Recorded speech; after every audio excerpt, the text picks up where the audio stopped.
Sempre o mesmo. A sentença do Sérgio Moro, vocês querem ouvir de novo? A sentença do Sérgio Moro que condenou Lula no caso do Tríplex, e eu me refiro ao caso do Tríplex, é uma vergonha. A decisão do TRF4, tomada quarta-feira, é ainda mais vergonhosa.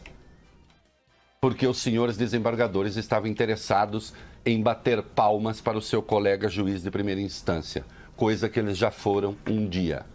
O seu talento, o seu espírito público e a sua qualificação, que é o juiz que conduziu essa ação penal. Então, aqui, meus cumprimentos à Sua Excelência, Juiz Federal Sérgio Moro, nosso colega de primeiro grau.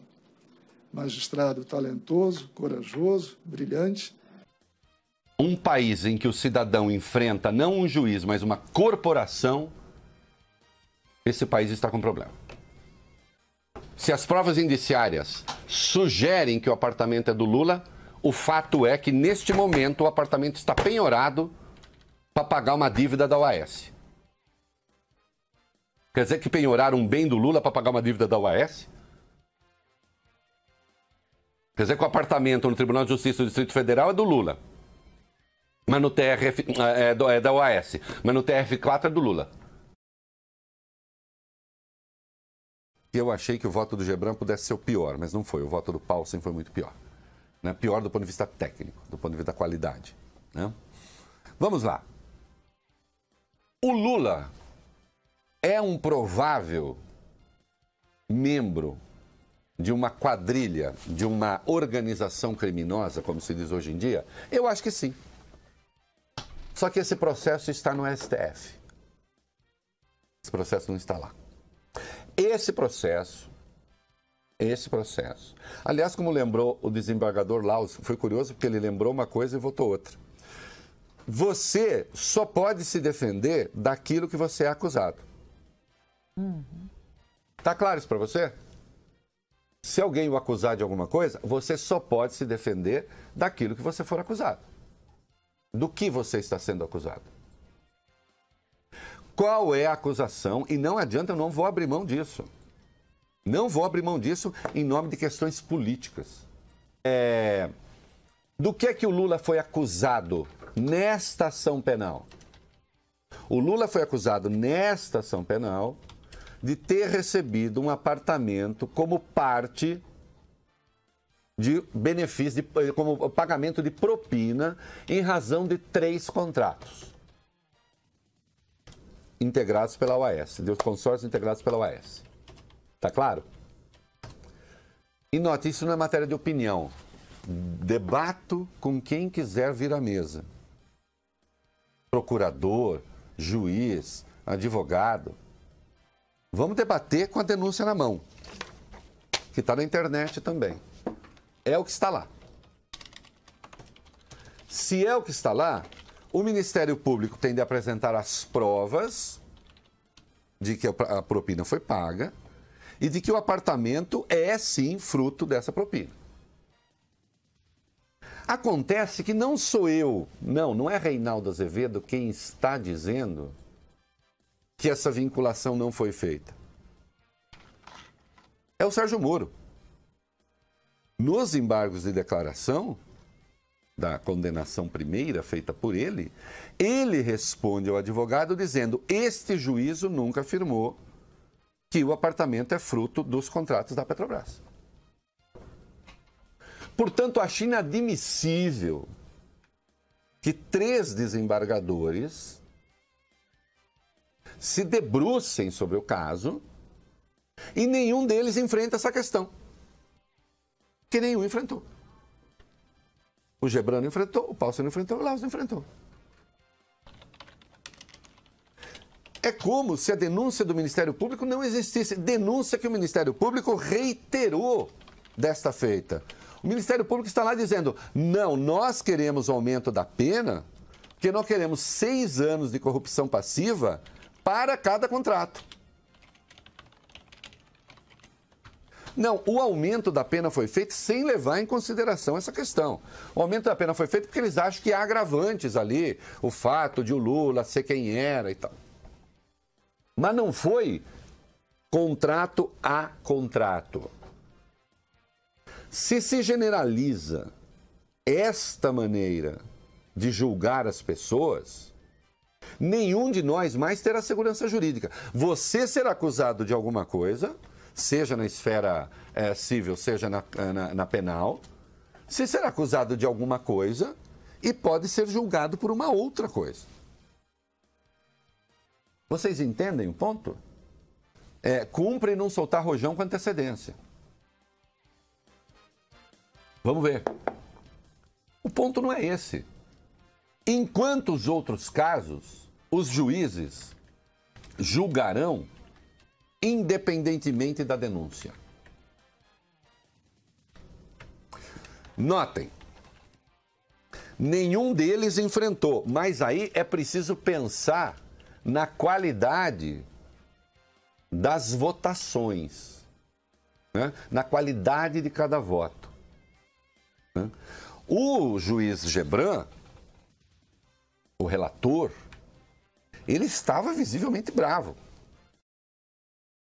Segundo o artigo 256 do Código de Processo Penal, a suspeição não poderá ser declarada nem reconhecida quando a parte injuriar o juiz ou, de propósito, der motivo para criá-la, evitando, assim, ações deliberadas da defesa com o objetivo de afastar o magistrado da causa. Estou afastando igualmente essa preliminar.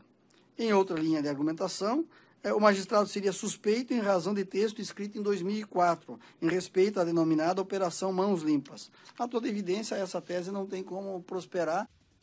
O relator, ele estava visivelmente bravo. Ele estava bravo. Ele estava nervoso. Ele está nervoso, ele acha que a Lava Jato está sob ataque. Ele não... Vênia máxima, hein, doutor? Ele não estava falando ali como um juiz que tem o dever da isenção. Um juiz, a rigor, mesmo que o capeta esteja ali, ele tem que ser isento com o capeta. Em alguns momentos o coração, a emoção... Completamente. Ele estava bravo. Ele estava bravo porque ele está dizendo, estão querendo agredir a Lava Jato. Em última instância é isso. Estão querendo atacar a Lava Jato. Eu estou aqui para defender a Lava Jato. Era isso que ele estava dizendo por vias indiretas. O Laus, o terceiro juiz que votou, chamou o Moro de nosso colega. O Sérgio Moro, nosso colega de primeiro grau. Eu falei isso hoje na Rádio Bandeirantes. Ora, se nós estamos condenando o Lula porque ele é o chefe da organização criminosa, e se tudo que vem depois decorre do fato de ele ser chefe da organização criminosa, então basta um processo. Chefe da organização criminosa. E os outros crimes entram ali como agravantes. Só que eu pergunto, este processo é aquele que acusa o Lula de organização criminosa? Não, esse processo está no STF, esse processo não está na 13ª Vara. Há outras questões que não foram enfrentadas. E não foram. Por quê? E fazem parte das chamadas preliminares. Porque o Moro é o juiz desse caso. Se os doutores Olha, faça um convite aqui. É que eles não vão querer fazer isso. Mas eu, com o maior prazer, entrevistaria ao vivo os 3 desembargadores que hoje julgaram e lhes pergunto, e se quiserem que digam no ar, o que foi feito, o que eles fizeram, o que cada um deles fez da denúncia do Ministério Público. Eu quero saber. E agora, vamos lá. Quando o Moro diz, este juízo nunca disse, nem na sentença, nem em lugar nenhum, que o apartamento decorre de vantagens indevidas recebidas pelo presidente nos 3 contratos.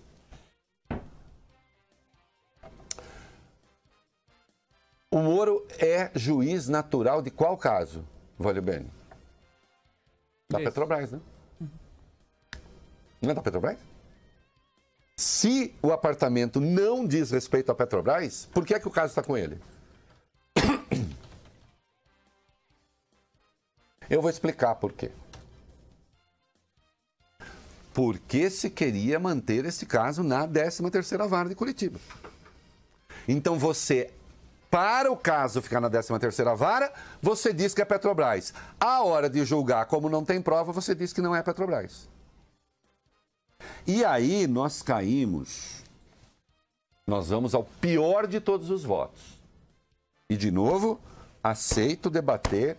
Agora atenção, eu não quero debater política. Posso debater também, mas não falando de julgamento. Cada coisa no seu lugar, na sua caixinha. Podemos falar de política. Estou falando do julgamento. Estou falando de direito. O senhor Paulsen, Leandro Paulsen, usou abertamente a chamada teoria do domínio do fato para condenar o Lula. Termino, senhor presidente. Agora eu vou falar um pouco da famosa teoria do domínio do fato. Trata-se de uma tese, embora já antiga, ainda controvertida na doutrina. Não obstante a discussão que se trava em torno dela, muitas vezes é empregada pelo parquet como uma espécie de panaceia geral, ou seja, de um remédio para todos os males, a míngua do medicamento processual apropriado.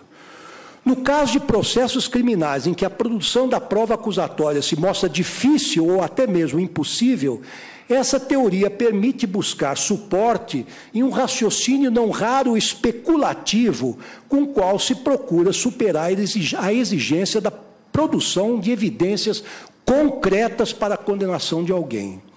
Não quero dizer com isto que tal teoria não tem espaço em situações especialíssimas, como nas hipóteses de sofisticadas organizações criminosas, privadas ou estatais.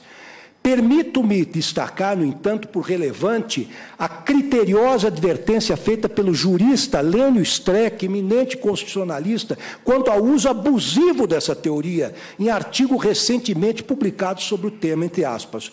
Como um mantra, repete-se a teoria do domínio do fato, já não se fala de outra coisa. O que me preocupa nisso tudo é a possibilidade de vulgarização de algumas teses. Mas, talvez o mais importante nesse julgamento, ele se refere a esse julgamento, não seja o caso do inominável, mas o modo como serão julgadas no futuro as causas semelhantes no restante do Brasil. Mas fixemos-nos no exemplo da tese do domínio do fato. Trata-se de uma tese complexa. No plano da cotidianidade das práticas jurídicas, essa tese tem sido citada de soslaio.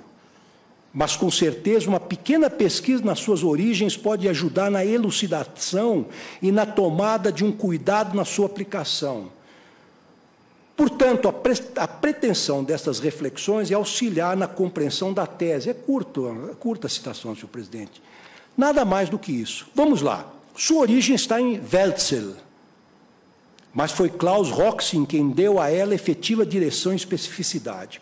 Com certeza, há razões ideológicas sustentando a posição de cada um, Welzel e Roxin, devendo ser levado em conta ainda a distância temporal. Pois bem, a tese é do longínquo ano de 1963, quando Klaus Roxin escreveu o artigo Straftaten im Rahmen organisatorischen Machtapparate, que quer dizer crimes como parte das estruturas de poder organizadas, na revista Golddamer Archiv für Strafrecht, folhas tais e tais. Veja-se, por exemplo, a aplicação da tese pelo Supremo Tribunal Federal, Bundesgerichtshof, não é o Bundesverfassungsgericht, porque lá existe uma Suprema Corte de Apelação Federal, que é uma espécie de uma corte de cassação que decide, contrariamente ao que acontece aqui entre nós, as questões criminais em última instância. Depois tem o Bundesverfassungsgericht, tão bem conhecido e tão citado pelo eminente ministro Gilmar Mendes, que é a Corte Constitucional, que não se confunde. Bem, então, tem-se aqui a aplicação dessa tese pelo Supremo Tribunal Federal Alemão, em 1994, tratando de crimes relacionados à ex-República Democrática Alemã. Foram condenados os autores mediatos, por exemplo, o ministro do Interior e os soldados atiradores. Trata-se de entender, nesse contexto, a importância da determinação da autoria dos mandantes. O caso é famoso, é de Mauerschützenprozesse. Eu vou explicar, em outras palavras, rapidamente, do que se trata. A antiga República Democrática Alemã, a República Comunista, como se sabe, construiu o Muro de Berlim.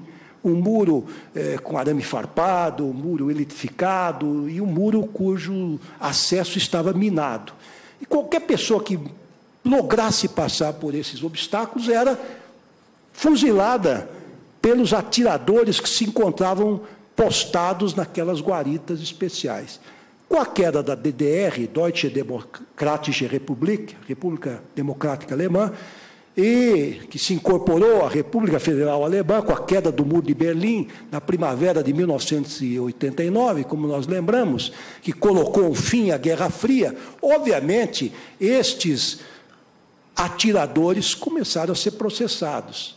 E aí, o Bundesgerichtshof chegou à seguinte conclusão: olha, não basta nós responsabilizarmos aqueles que puxaram o gatilho, nós temos que buscar os mandantes. Essa tese também, diz aqui, Lênio Streck, foi utilizada para condenar o ex-ditador Alberto Fujimori, do Peru. E diz que essa tese tem no seu nascedor uma forte especificidade política, porque mais destinada, o que não quer dizer exclusivamente, a acusar mandantes de crimes políticos ou violadores de direitos humanos. Há hoje, inclusive, uma cláusula no Estatuto de Roma que criou o Tribunal Penal Internacional que autoriza, em situações excepcionalíssimas, situações de guerra, a utilização dessa teoria do domínio do fato, onde os warlords, os senhores das guerras, naquelas guerras regionais, que se travam nas selvas mais recônditas ou nos locais mais inóspitos, para que estes mandantes possam também ser responsabilizados. Mas nunca numa situação de normalidade democrática, num caso penal banal como esse que nós estamos julgando do ponto de vista jurídico. Nós estamos julgando peculato, corrupção ativa, corrupção passiva, lavagem de dinheiro, são temas, diria eu, de primeiro ou segundo ano de faculdade de Direito. Bem, em que pese essas limitações, muitos juristas adotam uma teoria como uma complementação, etc. E eu trago outros juristas que adotam a teoria restritiva, mas o que eu queria dizer a vossas excelências é o seguinte: aqui trago as objeções de Zaffaroni, Pierangeli e outros, mas, para finalizar, senhor presidente, eu trago o depoimento insuspeito do próprio Klaus Roxin. Klaus Roxin foi fazer uma conferência inaugural na já famosa Universidade de Lucerna, na Suíça. Aliás, eu tive... Mas Klaus Roxin, 40 anos depois de ter idealizado essa teoria, no ano de 1963, ele vai lá na Universidade de Lucerna, na aula inaugural, porque essa universidade recém-criada, e o seguinte, olha, começou a manifestar a preocupação com o alcance indevido que alguns juristas e certas cortes de justiça, em especial o Supremo Tribunal Federal alemão, estariam dando à sua teoria, especialmente ao estendê-la a delitos econômicos, ambientais, sem atentar para os pressupostos essenciais de sua aplicação, que ele mesmo havia estabelecido, dentre os quais a fungibilidade dos membros da organização criminosa. E Klaus Roxin, na sua formulação original da teoria, em 1963, dizia que uma das características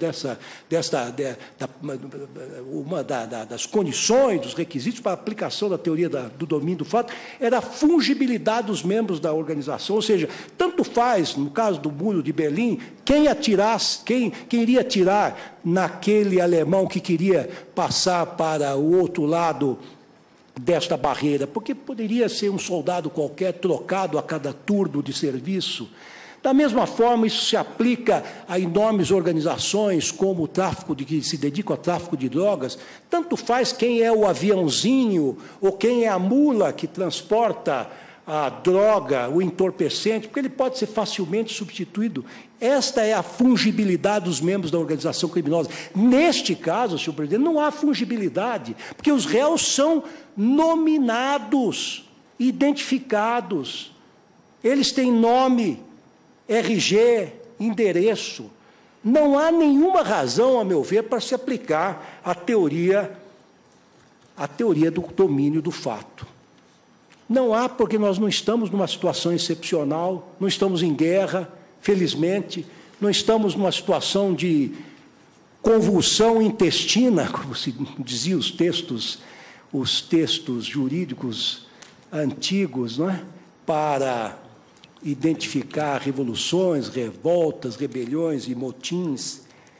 Então, senhor presidente, eu termino dizendo que não há provas e que essa teoria do domínio do fato, nem mesmo se chamássemos Roxin, poderia ser aplicada ao caso presente. Essa interessante, permito-me trazer à colação um dado da minha experiência pessoal. Quando eu era jovem e cursava o ginásio, naquela época, eu tive um excelente professor de literatura e ele disse uma frase que me marcou profundamente, que foi a seguinte: todos os movimentos intelectuais que se processam no mundo chegam ao nosso país, literários, científicos, com 50 anos de atraso. E aí nós vamos aplicá-los aqui.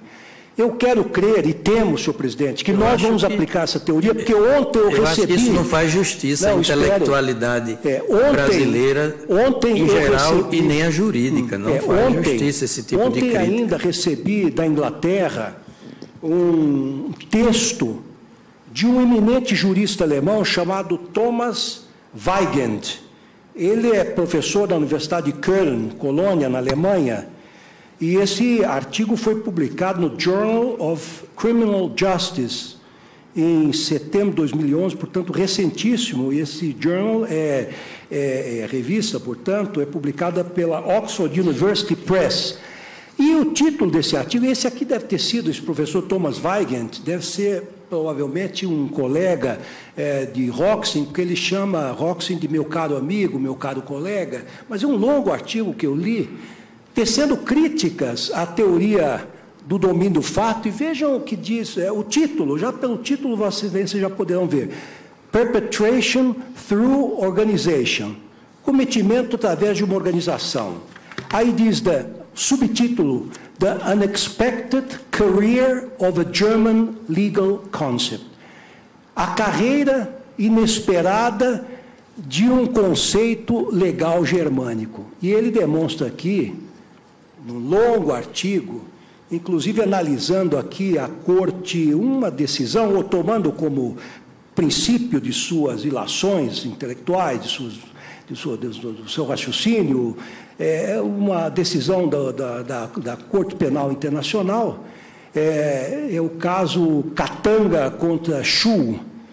Então, que ele diz que essa teoria está ultrapassada, tem falhas. É um artigo do ano passado, publicado em Oxford. Mas... Não sou eu, pesquisem. Pesquisem.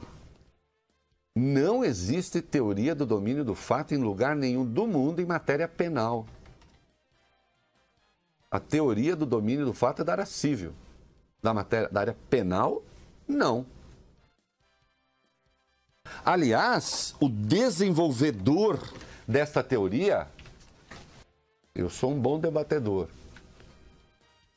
Eu te balizo.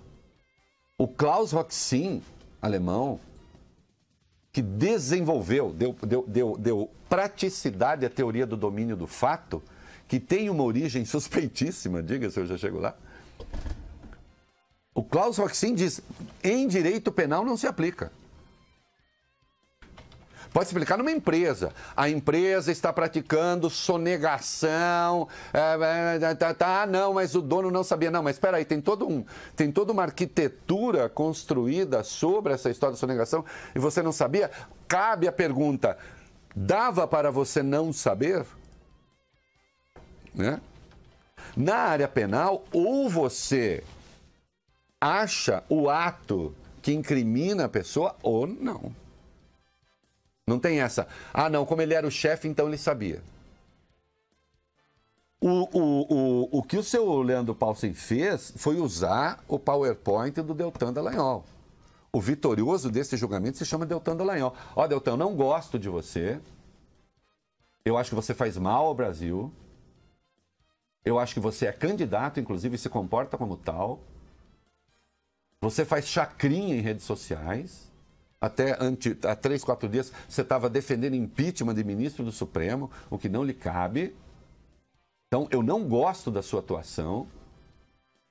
Eu acho que você tem um viés, intelectualmente falando, fascistoide.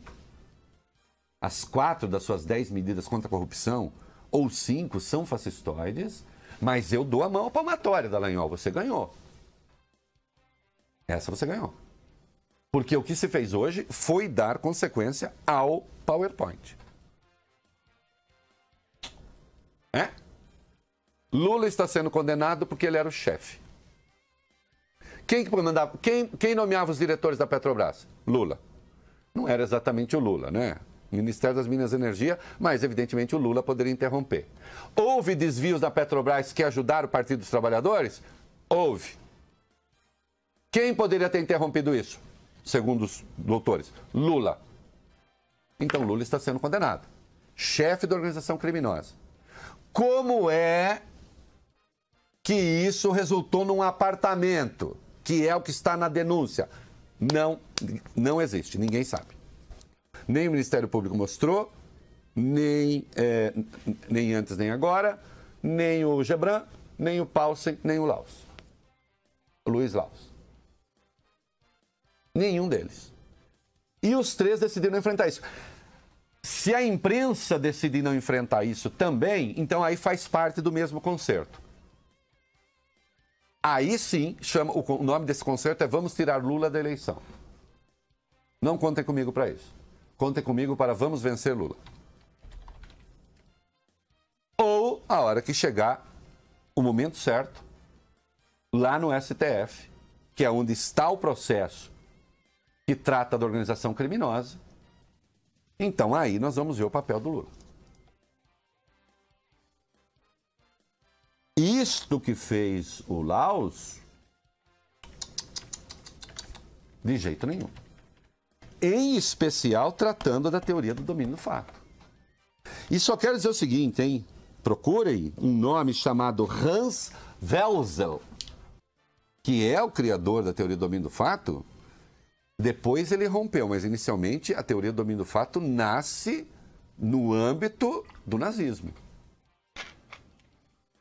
Quando você passa para a responsabilização das chefias. Quer dizer, havia uma sede no nazismo de acusar lideranças da sociedade, de responsabilizá-las pelo caos que vivia a Alemanha, a República de Weimar e tal. Essa é a origem da teoria do domínio do fato. Que não é aplicada, insisto, em direito penal. Mas não sou eu que estou dizendo que não é. É o desenvolvedor da tese, o Klaus Axin. Curioso, esse merece estudo, porque primeiro ele disse que ele começou dizendo que ele não sabia se ele ia votar ou não, que ele chegou ali, não sabia, porque ele queria saber o que é que os outros iam falar, que em tese ele não conhecia o voto dos outros dois, em tese. Tá? Evidentemente, o Paulsen, Leandro Paulsen, conhecia o voto do Gebran Neto, porque o Gebran Neto é o relator e ele é o revisor. Eu só posso revisar um processo que eu conheço, né? Um relatório que eu conheço. Mas ele, em tese, não sabia. Aí ele começou dizendo, olha, eu não sabia, tal. E o Dr. Laus tem ele, mais de uma vez, teve um momento que ele disse assim, qualquer coisa como, vamos deixar direito de lado e vamos ao popular. Eu vi até jornalistas que gostaram disso. Eu não gostei nem disso. O juiz não tem nem de ser popular nem de ser impopular. Se ele quer ser popular, pode virar cantor. Vai, mas... O papel do juiz não é esse. Mas o português dele também é do balacobaco. Saiu lá uma hora, fazem não sei quantos dias. Fazem dias? E saiu, por exemplo, uma palavra linda, que é o plural. Tem aqueles que são contras. Tem as pessoas que são contras. Né? Sim, tem as pessoas que são a favor e as pessoas que são contras. Favores? Pessoas que são contras. Né? Meu pai fazia E foi curioso porque ele diz, no direito penal é preciso que se apresente a prova. E ele acusou e não apresentou a prova. Laus, foi o Laus, o último a votar. Ele sugeriu que um tribunal superior não pode inocentar o Lula. Eu não estou dizendo que vai, mas eu estou dizendo que ele está errado. O que não pode acontecer, aí sim, prestem atenção aqui. Está uma confusão dos diabos aí. Olha aqui. Digamos que o Lula tenha sido inocentado hoje. Então atenção aqui para isso. Digamos que o tribunal tivesse inocentado o Lula. Será que o Ministério Público poderia recorrer ao Tribunal Superior para condenar? No chamado recurso especial? Não. Porque a condenação ensejaria uma revisão de prova. Mas o contrário é plenamente possível. Você pode recorrer a um tribunal superior pedindo absolvição. Quem diz que não? E é claro que a defesa do Lula vai fazer isso. Que hoje o doutor Paulsen disse, não há mais revisão possível. Quem diz que não? Quem diz que não? Ou será que eu vou ter que lembrar a ele casos em que isso aconteceu? Em que o Supremo absolveu? Ou em que o STJ absolveu? Porque do jeito que falou hoje, ficou parecendo que quem está condenado em segunda instância, condenado está para sempre. Acabou e não tem mais chance.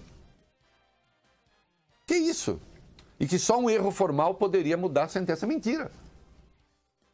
Não sei de onde veio esse entendimento. Não sei. Os advogados que estão me ouvindo sabem que eu estou falando a verdade. Fala com essa responsabilidade. Não é? Nós aqui temos esse compromisso com você e vamos manter esse compromisso até o fim. Tá? Pouco me importa o alarido que esteja por aí. Eu não ligo para gritaria.